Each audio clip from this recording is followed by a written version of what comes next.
When I said I wanted to win 8 gold medals, basically half the people in the swimming world thought I was absolutely crazy and nobody could ever do something like that.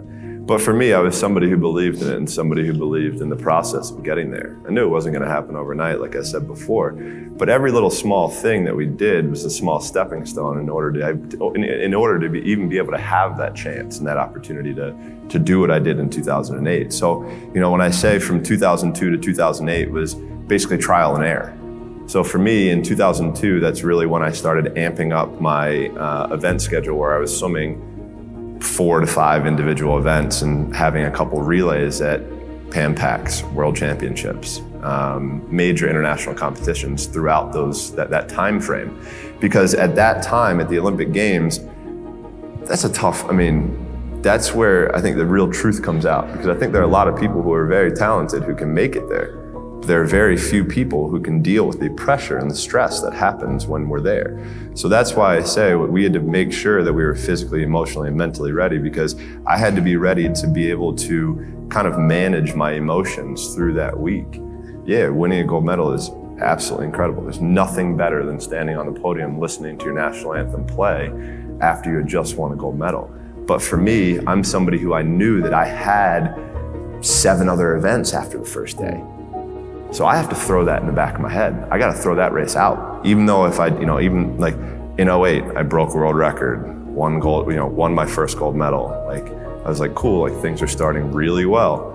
So I have to put that behind me to then get ready for the next race. And on top of that, I have to make sure I'm eating the right amount, I'm sleeping the right amount, my body is as fresh as I can possibly be. So that means sitting in an ice tank, getting massages, getting stretched, all of these small things that end up adding up to the major end result. And that was something that we learned through that process. So for us, we always also tried to compare.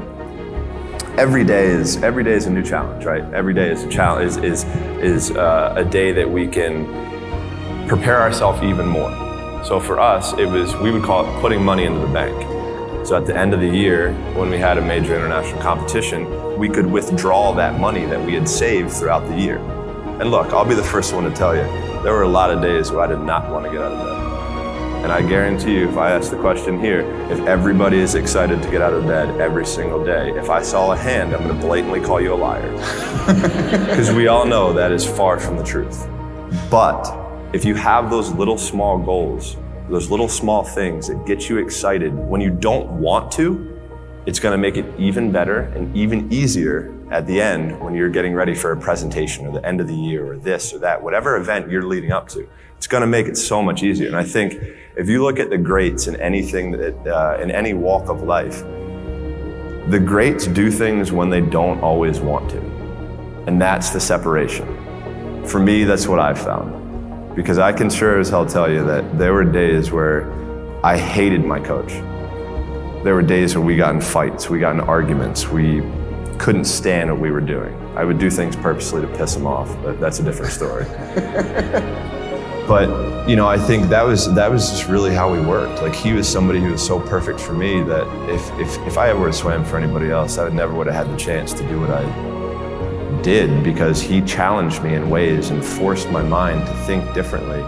For me as a kid growing up, I'm huge into music, and music is a big part of my life. And I'm a huge Biggie Smalls fan, and he wrote a song called "The Sky Is the Limit." And as a kid growing up, I believed that. I believed that whatever I put my mind to, and if I was willing to make sacrifices and I was dedicated, that I could achieve absolutely anything.